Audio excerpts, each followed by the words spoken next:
Alright, so what happened is I tried to post this article from the Dr. Rath Health Foundation. Nobel Prize winning scientist who discovered HIV says coronavirus was created in a laboratory. When I tried to post up on Facebook this morning, it had a little thing come up that said it had been fact-checked and this was false information.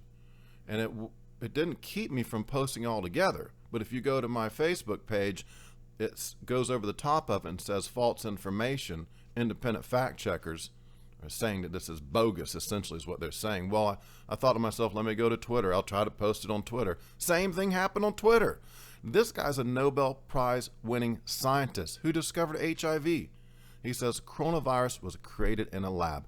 I'm going to link to this article. I'm going to link to another one from 2015 from nature.com where they discuss a lab-made coronavirus related to SARS can infect human cells. This was made in 2015, and this is an interesting article as well. I'll link to that. I haven't tried posting this one yet, but the point being to this short video is when I try to post up information, not even my information, what this Nobel Prize winning scientist is saying, Facebook is not out and out censoring me that I can't post it, but they're trying to discourage people from reading it, looking into it, and saying it's false information, that it's a lie, that it's bogus.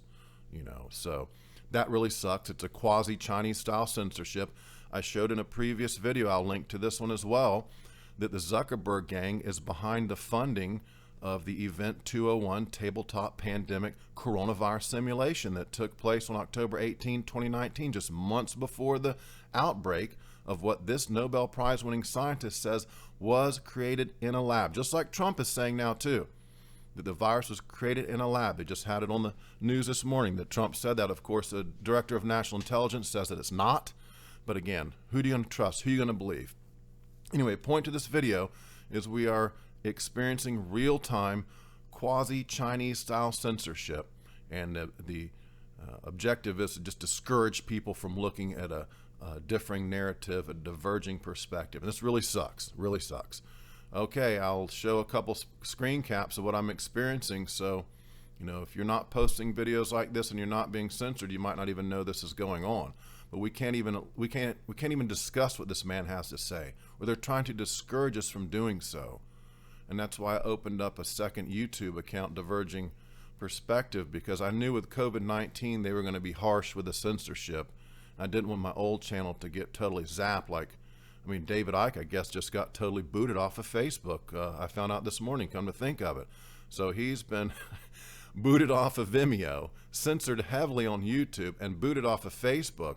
Because some of us have a different story than what you're hearing on TV. And strangely enough, on TV, they're not talking about this guy. I haven't heard him yet talk about on mainstream news about this Nobel Prize winning scientist who says coronavirus was created in a lab, right? Anyway, I'll link to this, and if you want to post it around to see, experience for yourself just how freedom-loving Zuckerberg is. Because they're freaking Nazis, they're communist Nazis. All right, folks, have a good day, and don't let it get you down. I'll just keep plugging along and doing the right thing and trying to get the message out, because there is another story to be told, and that is that the virus didn't just originate from some wild bat through a pig. It was created in a lab. Whether it got out accidentally or more likely this was planned for many years, there's a lot of evidence to show that this coronavirus pandemic was completely planned, and they knew about it. And what else can I say? All right, folks, Patrick Penry. Have a great day. Over and out.